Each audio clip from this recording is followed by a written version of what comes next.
Well, hello. I'm here with Caitlin to talk about flying aliens and other things, but I think the first thing is to hear about her telescopes. Go ahead. Oh, well, this is becoming an astronomy podcast. So Nothing wrong with that at all. no, absolutely not. So behind me is a picture I took earlier this week. This is part of the Veil Nebula. So this is sort of the tail end of the Veil Nebula, sort of just a small portion. So previously, I've taken pictures of the Veil Nebula as a whole with my smaller telescope. It's a very large object in space. And so I recently got a bigger telescope, has much more zoom, and so I just zoomed into a small part that's very dim, and I couldn't actually see it with my previous telescope, but I zoomed in. So one thing that's very interesting is that this was a sort of secondary shot I was done with my first picture, which you saw in the last podcast, which was the Dumbbell Nebula. And so I thought I would turn my telescope over to the Veil Nebula just as a test to see how it compares to my old one. Unfortunately, the clouds rolled in right after I started shooting. I only got about 10 exposures and stuff. So this was a very short, just quick snap, and then I was back inside. But it turned out great. I mean, if you zoom in and pixel peep, you'll see a lot of noise, which you would expect from which from such a short amount of time taking this picture. But what you're seeing is true color. So this is taken with a standard color one-shot camera, no filters. So if you could see this nebula in space, this is what you would see. You'd see the deep red, which is of course hydrogen, and then you see this sort of light blue, which is part oxygen and part sulfur. And you can see they somewhat separate a little bit, but it creates a little 3D contrast with each other, which is nice. And so that's one thing that sort of bothers me about a lot of astronomy, is that they use narrowband filters on cameras in order to get a specific point of the nebula, which is great for scientific research, but doesn't give people a true understanding of what it really looks like. So you have things like the Hubble palette, where it takes specifically like hydrogen alpha on the red channel, which is fair enough, but then it'll take like oxygen on the green channel and then something like sulfur on the blue channel or something like that, which I mean is not how these actually look. It is a better way to do it, admittedly. You get nicer pictures, but it's not a true color image. But this is true color, which is nice. And so I was just about to tell Sam that my telescope is working better than I thought. So the original idea was, a long time ago, I told myself if I ever moved to a place with dark skies, I would spend the money to get a good telescope setup. Now, I've worked with telescopes before, and so I know how much a good telescope setup costs. Unfortunately, I mean, if you go to Amazon, you'll find telescopes for like $100. You might be able to zoom in on the moon a little bit, but they're basically toys. There's a whole lot you need to do astronomy right, and it's not cheap. So you're looking at least, like $5,000 for a decent astronomy setup, assuming you know what you're doing. I would say if you're starting out, borrow equipment, go to an astronomy club. But once you know what you're doing, you understand it does cost about $5,000 minimum, to get a really good, telescope setup. I mean, you can do it cheaper to start off if you just want to take your old DSLR, which I don't have. I don't have an old DSLR to reuse. I had to get all the new astronomy equipment. But you can get an old DSLR, put it on a makeshift equatorial mount, and take a picture of the Milky Way or something like that. But if you want to do actual astronomy, it costs a lot of money. And so this was kind of a test. Somebody posted a picture doing that exact same technique. They had an old DSLR, they pointed at the night sky, and they got a picture of a nebula. Now, I have been doing astronomy in the Bay Area for a long time with very powerful telescopes. And then when I look at nebula in our light polluted areas, I see a smudge at best, if that. And so this person said, "Oh, look, it's the nebula. It was like the Viking Helmet Nebula or something like that." And I was like, "My God!" Like you took this in San Francisco. They're like, "Yeah. I just upped the exposure." I'm like, I can use this for astronomy. I can finally do real astronomy. So I spent and I had no idea if this would work or not, but I specifically went out to build telescopes to work in light polluted areas. And it totally works. Basically, you do something called electronically assisted astronomy, EAA. You use a lot of computers and very specialized camera equipment that are like cooled to like below zero. And, you do everything you can to like reduce the noise. And I've been playing around with a bunch of software and stuff like that. And so you do both pre-processing and post-processing. And basically what happens is that if you were to go to a dark sky site, you can maybe spend 45 minutes capturing an object, move on to the next one. Now, getting to a dark site from San Francisco in the Bay Area will maybe take you about 4 hours to drive there. What I can do instead is set up my camera and just have, instead of doing 45 minutes, do like a 2 or 3 hour session and get the same results. So you see it all balances out. In fact, it's probably faster to do this. So I specifically built telescopes to work in light polluted areas. And I've been testing it out specifically in not only the Bay Area, which is a Bortle 8, Bortle 9, meaning very high light pollution area. I've also been testing it out in a parking lot with floodlights. It works great. In fact, I've experimented with using filters. So one of the things I found early on were that there are light pollution filters, which filter out lights from specific sources like sodium lights you find in the city, which aren't used that much anymore, but you also have things like moon glow and stuff like that. And what I found is that those are garbage. You throw them out, you don't use them, you just straight up capture the image. And then what happens is that the cameras are so specifically designed for industrial and scientific purposes that they have a huge, what's called a well. So it can just collect light for a very long period of time and not become oversaturated, which is fine. And then you go and process that. And basically the way it works is that you take maybe a 3-minute exposure, and I'm grossly oversimplifying this. Taking a 3-minute exposure of the sky is not an easy task because the sky, of course, is always moving. So there's a whole thing there of tracking everything very precisely. But you take like a 3-minute exposure, 2 to 3 minutes, and you do it again. Then you do it again. Then you do it again. And you can combine all those images and essentially use that to get rid of even more noise and get what you're trying to get to pop out. And then there's some techniques with post-processing in which you can, manipulate the image afterwards without compromising the integrity of the image. What I mean by that is, it would be really easy to, of course, just draw over the image and get whatever you want. And that would destroy the integrity of the image. What I'm talking about is, getting the contrast correct, getting the, white balance correct, getting the levels set, to where they need to be in order to get what you want to pop out. And there's also a few techniques to get rid of like glow and vignetting. I won't get into that, but you do all that and boom, you get these final images that are honestly better than what you could have gotten a decade ago from a dedicated, astronomy observatory in the dark site.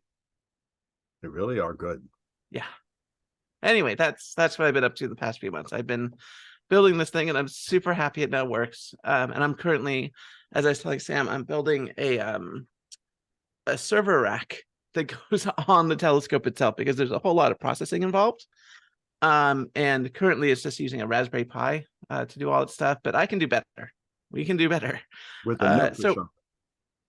Yeah, so I'm using this PC called a Melee, which is USB-C power delivery powered. Very small, but it runs a Celeron. It runs Windows Pro. I can remote in, so I can sit it out in the parking lot, set up the Wi-Fi networking so I can remote into the system and just do it all from my apartment remotely, as well as run some additional software, more advanced software than what I'm currently running. Sounds great. Yeah, it works. I'm so happy. So yeah. Well, good. All right. Well, anyway, let me move on to what I thought is the exciting story, which I put as my background. So let me share it so you can see it, which is here. All right, this is the chart I've talked about a lot. It's the best one I've managed to make so far. What you see here is the gross domestic product growth rate in a year for China in blue and the US in green. And this explains so much about the modern world. And right now, as you can see, the United States has been a relatively stable 2 to 3% growth rate for decades, and except for dips for crises, like the savings and loan crisis and COVID. But China has been the wonder of the world. They have had about an 8 to 10% growth rate for 3 or 4 decades, and this has never been seen in the human history, where growth is that fast. And this has led to an unbelievable explosion of wealth in China and people observing their children doing so much better than their parents. And this is something that makes people very high morale, very happy about their government, very patriotic and proud of their system, because this is, I think, what makes people value their system more than anything else, is that parents see their children succeeding. And they have been succeeding to an insane extent in China at an absolutely impossible, unsustainable growth rate of 8 to 10%. And the problem is they've done that by rapidly moving from very, very far behind up to equal with the United States in a few decades. But you can't keep growing at that rate, because now they have caught up with the United States, and you have to actually develop new technologies and procedures, and you can't just take them. And so now, and COVID led to a sudden screeching halt. Now they've suddenly shrunk down to approximately equal to the United States rate of growth, which is all you can get. And it's what we're used to over here and regarded as a successful society, but they are not used to that in China at all. And therefore, their leader is now desperate and doing crazy things and becoming extremely hostile and doing more and more unwise things to try to hold on to power, as the people are very unhappy. And so first he had all these crazy COVID lockdowns that crushed the economy, and then he just lifted them and people protested, showing that he didn't actually have any good plan. And now they're trying to imitate the American economic model to get the growth rate, but they're trying not to have the chaos that comes from it. And so there's an article here on law.com talking about the new rules for Chinese data transfers. They're trying to limit the social chaos created by high-tech entrepreneurs. And so they've caused, like several countries, like the UK, they have a new rule to snoop on what people are doing online. But as typical in China, they passed a law that is extremely sweeping and unclear. So in just a couple of months, a law will take effect requiring all US companies to cause all data transfers that include information about Chinese people to pass through a government agency for approval and inspection. And nobody can quite figure out exactly who needs to do this, where they would send it, how it would work, how you can possibly comply with this. And the punishment for noncompliance is ruthless. So a lot of American companies are just leaving China, saying, under these rules, it'll be impossible to do business here. And I went to a meeting years ago with the Chinese ambassador coming to the United States, trying to convince American companies to invest in China and saying, don't worry, we're not going to just nationalize and take everything the way we did before. But nobody really believes that. That's certainly an option on the table, is just seizing the company's assets. And that's not that far from what happens if you try to do business in China now. So it's very unclear. And there's also an article particularly of interest to the hacker community explaining what happened to Naomi Wu. Naomi Wu is Real Sexy Cyborg. She's been a big tech influencer for years, and notable for two things: detailed build-it-yourself projects and very interesting technical analysis of all kinds of technical things and YouTube videos and such, and also her outrageously sexy appearance, which she explains in a video how she grew up this way and decided to just adopt this outrageously feminine appearance like a go-go dancer, and how she likes it. And if you don't like it, just shut up. But it's not a pretty good attitude to take if you're going to. And but I did wonder, like everybody else, why does she look like that? Most people don't want to look like that. What's going on? And she finally explained it one day, which is fine. But anyway, a couple months ago, the government came down and said, nope, you can't do any more of this. You have to shut up. No more YouTube videos, no more nothing. And she's crushed. And they did the same thing to Jack Ma, the founder of the Ant Group, and other major companies. The heavy-handed government is crushing the economic sector to try to hold on to control of society. So it's interesting to watch. Over here, we have basically no control of society, to the extent where we appear to be destroying our society with this huge rush of anti-science and racial bigotry and stuff that we don't seem to have any control over. So we're demonstrating two extremes. Over here, we have extreme freedom of thought and speech, even to the extent of dangerous, destructive thought and speech. And over there, they have not enough freedom to where they crush down the economy. It would be sort of nice if we could somehow find a middle ground, but it doesn't seem to be much sign of that. Anyway, I think this is a big issue of our age, what's going on with America and China. And it doesn't look like we're going to settle it in any good way anytime soon. So another thing to consider is that, you were talking about GDP growth being steady. And I recently read a paper, and unfortunately, I didn't know we were going to talk about this, so I don't have it ready. But it was looking at energy consumption, in correlations, to GDP growth. And it turns out that energy consumption actually goes up over time, as our standards of living increase. And that creates waste heat. So anytime you convert, free energy into useful energy, you create, waste energy essentially. And right now, most of global warming is due to carbon dioxide in the atmosphere. And it's about, but it's a very small amount of global warming is due to the fact that we're, actually just burning stuff and running our air conditioners and cooling our server centers and running these computers, which produce extra heat. But it's a very small amount, not enough to really, concern ourselves over. But if we keep up our current growth rate, the problem is that the waste heat will also exponentially increase. So in about 400 years, if we continue to have a sort of standard GDP growth, we'll be producing so much waste heat that we will essentially boil the ocean. And forget about carbon dioxide. I mean, that'll be the big thing.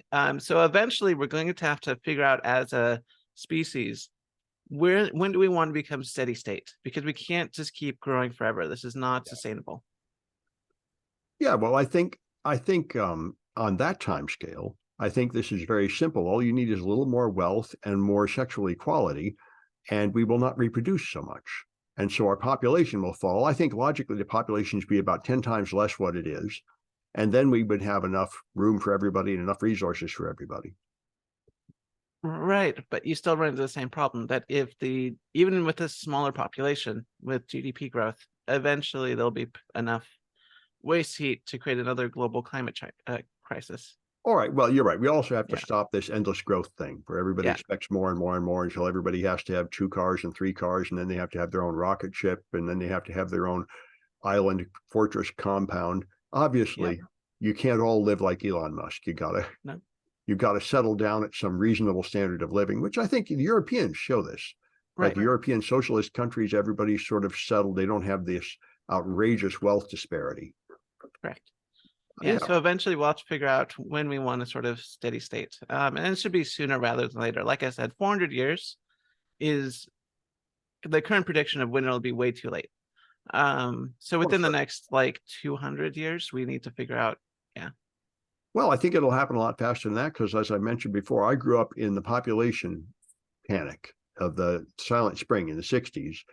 And at that time, it looked like in maybe 30 years, we'd be in a disaster. And it didn't happen at all because natural forces we did not understand prevented it. And I think any prediction going out 300 or 400 years is just going to be essentially meaningless. There are probably large factors that are not considered that are going to make an effect much sooner. And right now, like I said, our big concern is carbon dioxide. That is right. We got to fix that. We can focus on that first. Then we can talk about slowing down, the economy and getting to a 0% constant 0% GDP growth. Well, and I think this is related to what I was saying earlier. This is another problem with the American system. Our American system of capitalism is based on this endless greed that having more and more stuff will make you happy. And, I think we need to grow up and knock that off and consider a more realistic philosophy of life where you don't really need to have endlessly increasing wealth to be happy. You just need to have enough wealth to be comfortable. And then you should focus on something other than money to give value to your life. Right. This is something I take to heart as well. Once you have enough money that you're not worried about money, you should really focus on, your hobbies, your family, your loved ones. I mean, this is what gives your life meaning. I understand if you don't have enough money, money is very important. Yeah. And they say money can't buy happiness. That's bullshit. Uh, if you are very poor and Yeah. struggling, money absolutely can buy you very much peace of mind. Yeah. I mean, lack of money can bring you misery. Right, So money can bring you happiness, and that brings you out of there. right, But after that, just getting more and more of it doesn't really add anything. right. It's exactly like RAM. If you don't have enough RAM in your computer, it's gonna be painful. It's not gonna run very well. But after a certain point, you can keep putting in more and more RAM. It's not gonna make your computer any faster or any better. Well, that makes all sense to me, but I have a feeling there are some people that wouldn't understand that the happiness in life is just like RAM. I think it's anyway. I Well, no, like I that. mean, because I like that I get it. analogy. We have such economic disparity in the United States Yeah. that a lot of people who live in poverty dream of wealth, and they cannot understand why anyone would not want to just have more and more money. But it's absolutely true that at a certain point, it just stops giving you happiness. And I've seen this over and over again because I grew up in a wealthy area, and a bunch of my friends' parents spent their lives in the pursuit of as much wealth as possible, and they got jobs that are miserable. I mean, they do stock trading, ridiculous economic stuff for a living, and it's just boring. They don't care about it. They just want to get away from their job, and it's a lot of work too, so they don't spend time with their family, and then they become middle-aged, and that's where you get midlife crises. So those people driving the expensive sports cars and stuff like that a lot of that has to do with a bad relationship that people have with the accumulation of wealth. Yeah.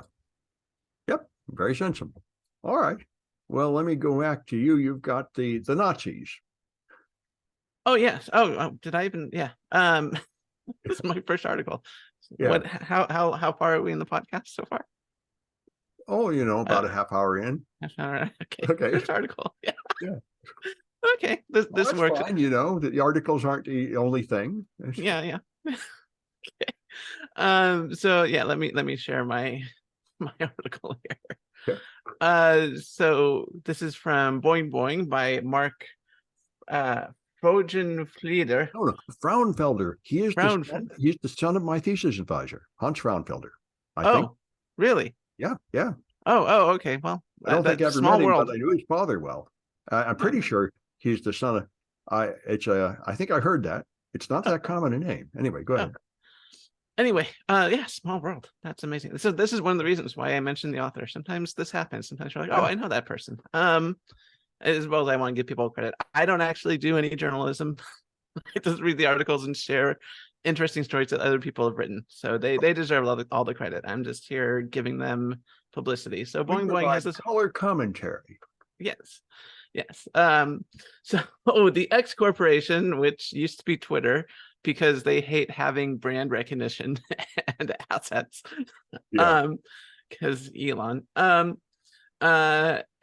is having problems with people pulling brands because of Nazis. So this has been a thing for me. I've been off social media, and it's been kind of painful because I miss interacting with my peers. And I do like keeping up with a few friends, but I just can't get myself back onto Twitter because my feed is filled with disgusting, bigoted remarks. And if you report it, nothing gets done anymore about it because, light bigotry is now okay on Twitter. As long as you don't pull out, the, super swear words. Well, to be fair, as far as I could tell, you could report harassment all you wanted on the old Twitter, and nothing got done about it either. Stuff got done. I've enough people, it's gotten a lot worse. Yeah.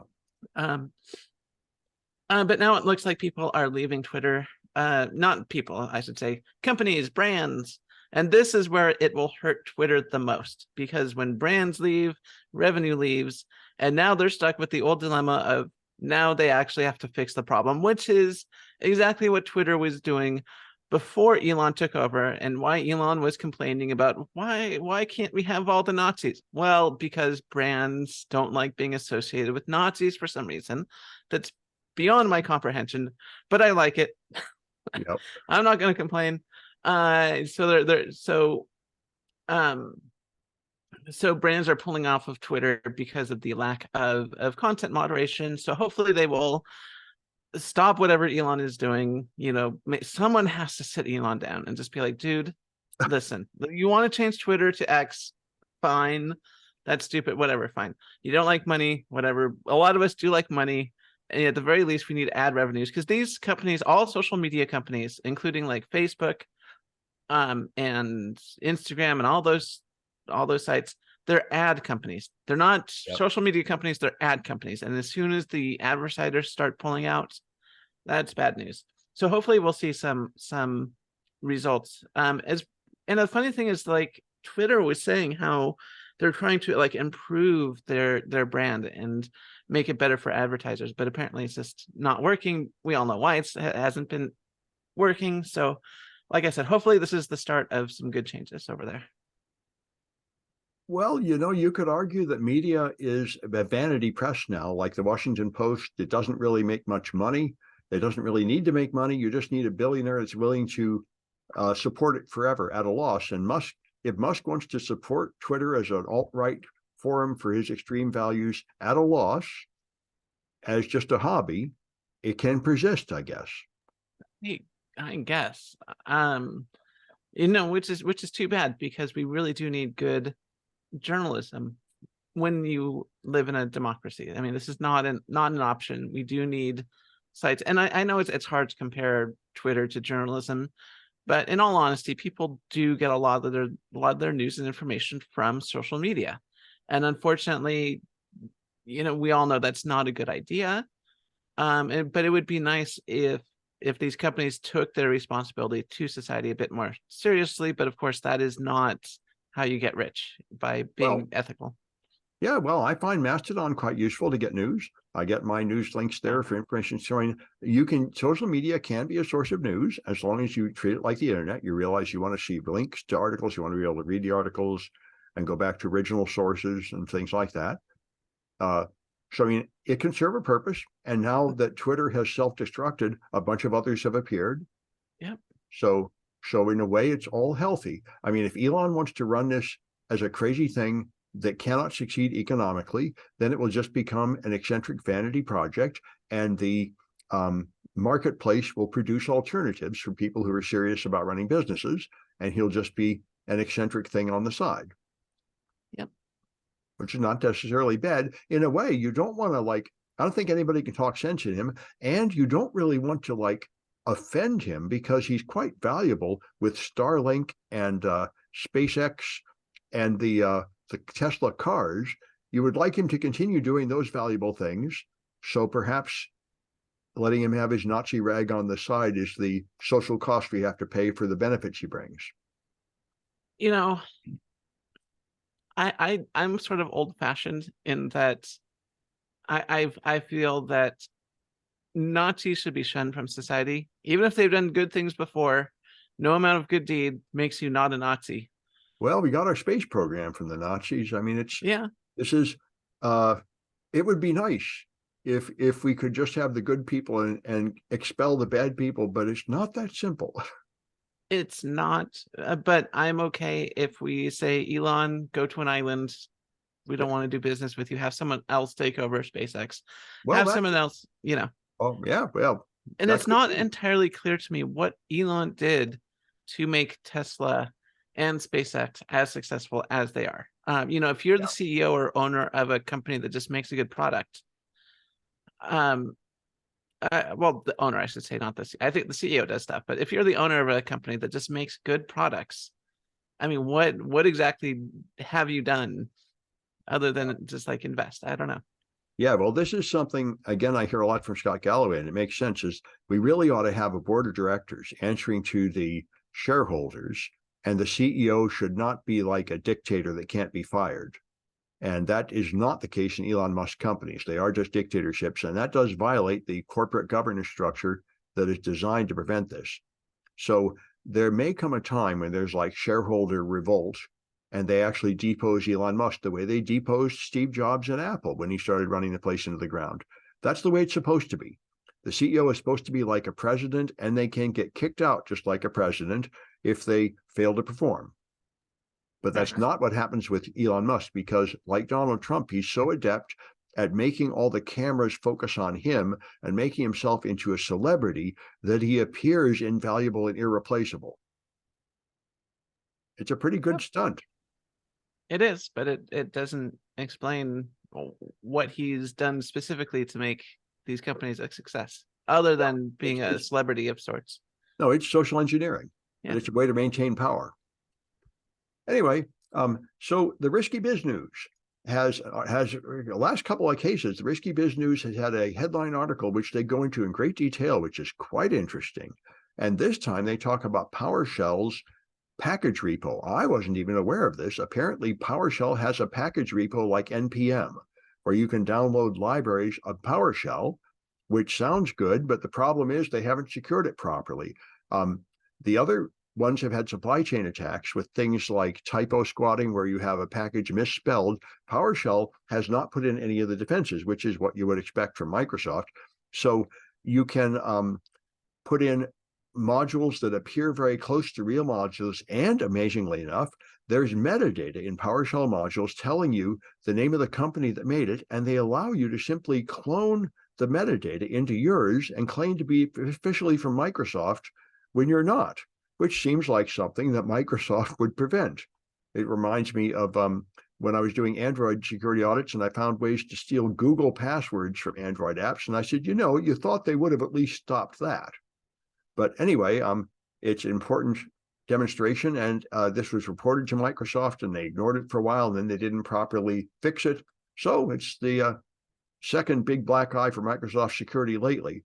There was another one recently. There was a major flaw that people were talking into Office 365 accounts, and again, they did not respond properly to the vulnerability disclosure until they were scolded publicly. So Microsoft seems to be fouling up again. And if you are using PowerShell repos, be cautious with them. And all right, let's go back to you. The job recession is over. Is it really? Apparently so. So let me pull up the article here so everyone can see it. This is from the Insider by Alistair Barr. Thank you, Alistair. Your work is appreciated. So they put a graph here showing the amount of jobs being lost over time, and you see this big hump around January of 2023. Yeah. And it goes up and it goes down. So last month, or this month, I should say, in August, there were about 5,000 tech jobs lost. So we're still not going up. But you see the trajectory here. It goes, up and down, and at its peak, the industry lost almost 110,000 jobs in 1 month. And now it's down to under 5,000. So they're saying that, okay, the tech recession is over. I don't know what those workers are going to do in the future, whether they'll get rehired or not moving forward. I mean, that would have been such a waste to fire all these people only for a year or two later to hire them back. I mean, what a stupid move that would have been. But regardless, people are not being laid off in droves anymore, which is good. Yeah, very good. This is part of the Biden administration's soft landing, which they're justifiably very proud of. It's amazing how we've recovered from the period of high inflation without causing a recession, which would have been considered impossible a couple of years ago. Well, one of the big reasons why the recession is over so quickly is, of course, because of generative AI.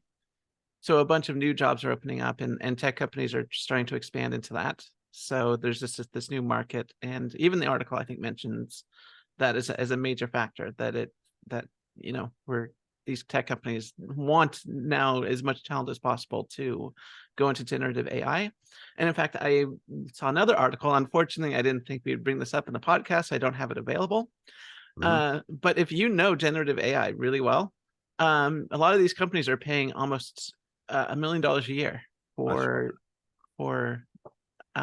developers for generative AI, which is ridiculous, which is even more than being a dedicated APT red teamer. Well, that is, like I said, I think the sky's the limit. yeah. And of course, being a developer on whatever the hot new thing is of course in great demand at first. But Gartner already put generative AI at its peak of inflated expectations. So generative AI, and people are beginning to notice the flaws of generative AI. So I think this craze has hit its peak. And we're going to go into disillusionment now as everybody realizes that it's not really so great. Well, no. So unlike other tech fads, like say Bitcoin, generative AI does serve a purpose, and you can do really cool stuff with it. And moving forward, we're going to come up with new ideas. Oh no, the problem, all tech stuff has purpose. Even Bitcoin has some purpose. No, it doesn't. Go ahead. Web3 is never going to happen, but generative AI will happen. I mean, that we're going to see it in a lot of art production studios and stuff like that. The problem is people were misled about what it does. I have to make a religious complaint. Web3 is not Bitcoin. That's Ethereum. Okay. Bitcoin has its separate claim for fame. But anyway. Okay. All right. Yes. I mean, the whole thing about Bitcoin was people were trying to get rich off cryptocurrency, and it was a Ponzi scheme from the beginning. But interesting math, but a Ponzi scheme. It's a Ponzi scheme wrapped in some very interesting mathematics. Well, it certainly is that, but it's also based on some interesting economics. I mean, that's why I think the mathematics is valuable, the cryptography is valuable, and the economics experiment was worth doing. So, but regardless, it didn't really add any new technologies. I never saw anything come out of the crypto space that I was like, we're all going to be using this. We are going to all be using generative AI. We're going to use it to help us write our papers and our stories and proofread and generate images. Yeah. Much more valuable. You're right. Yeah. The problem is people were misled. They were thinking like it was AI, like it was intelligent, like it was going to do stuff for you. We're not quite there yet. We will. I mean, that's the thing. So for the longest time, AI was sort of brushed aside, sort of like, what is it called? Cold fusion, right? Like people worked, it was really big for a while and people were trying to work on cold fusion and nothing ever came out of it. And so they just stopped working on it. I'm sure there's a few people here and there still trying to get cold fusion to work. Well, now it's room temperature superconductors, the same kind of thing. Right. And it turns out LK99, not so much, which is not surprising, although it was sort of the most promising thing I've seen in a while, but it turns out LK99 is not. Yeah. But anyway, so, it was this big fad, that everyone thought the AI was just gone. And then all of a sudden there was all this research with machine learning doing cool stuff. And now people are like, whoa, it finally paid off. So it was this field that everyone sort of wrote off after not getting any real results. And we're getting results. So that gives promise that maybe we might actually get intelligent computers. But that's not what generative AI, not what machine learning is. It is not an intelligent machine like people were thinking it is. Like the lawyers who had ChatGPT write, legal briefs thought it was. That's not what it's doing, right? But that doesn't mean what it's doing isn't valuable. It's just a complete misunderstanding of what it does. Yeah, that's right. Yeah. All right. And so that was the job recession being over. And I just want to mention my last article is tunnel crack. VPNs, I don't think an average consumer needs to use a VPN. And most advertising I hear just seems to be lying to people, telling them they won't be able to track you for ads, but they totally will. So I don't really know what benefit you get out of it. But besides, most VPNs are pretty badly implemented. I found out the hard way at City College. Almost every VPN, the DNS goes outside the VPN. And what these guys found with this attack tunnel crack is that it's very easy to trick a VPN into thinking that traffic is local when it's not local, and therefore sending it outside the VPN. And so they found that essentially all commercial VPNs can be fooled by malicious server into leaking traffic that's not encrypted at all when you think it's encrypted. So it's VPNs are not at all as good as people think they are. What I will say is that if you're paying for a VPN, just stop. It is very simple to set a VPN in your own house. So if you're at a coffee shop and you just want that extra layer of protection, you can do that, and you get access to your home systems as well, which is great if you have a home network, which we all do. You do not need to pay Yep. a monthly fee for a VPN. That is silly. And in fact, it puts your information in the hands of a company that might not be entirely trustworthy. Oh, yes. But anyway, my favorite is S Shuttle. S Shuttle will tunnel everything, including DNS, over port 22 to an SSH server. That's my favorite VPN at the moment. That's the one that punches through the City College firewall so students can reach their Azure cloud instances, which is my main use case. So But anyway. it's also pretty easy to set up a WireGuard or OpenVPN server running on port 443. Yes, but that would not punch through the City College firewall because the DNS is resolved outside it. I was very annoyed to learn that. So their DNS you can configure. You have to specifically configure the VPNs to tunnel DNS I traffic. tried that. It had the option and it did not work. I was very annoyed. The only thing that actually really worked was S Shuttle. But yes. Anyway, almost no VPN actually tunnels 100% of the traffic. It's amazing how much they don't. Yep. Anyway, now we can get to the all-important flying aliens. Right. So it happened again. There were some alien sightings, this time in South America. So most alien sightings are in North America because we have this culture here, but there were aliens harassing villagers in Peru. So let me pull up the article. There we go. So this is on Vice, and this is written by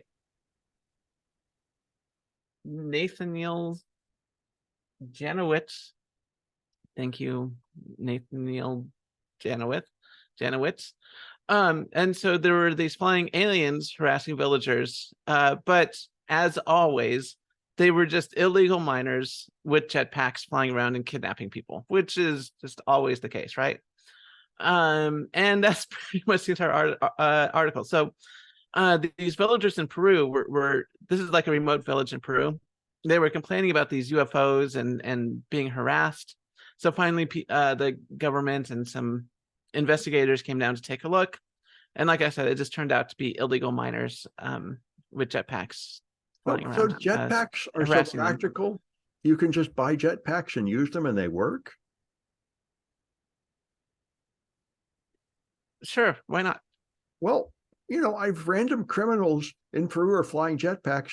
Why aren't people just buying them and using them here? Are they that practical? I thought they were outrageous and dangerous and expensive and they didn't really work. Can you buy jetpacks? They are very expensive and very impractical. So why are random criminals using them in Peru? I think Zoom is bugging out on me, Sam. Well, okay. Well, I have doubts about that random criminals have jetpacks that work.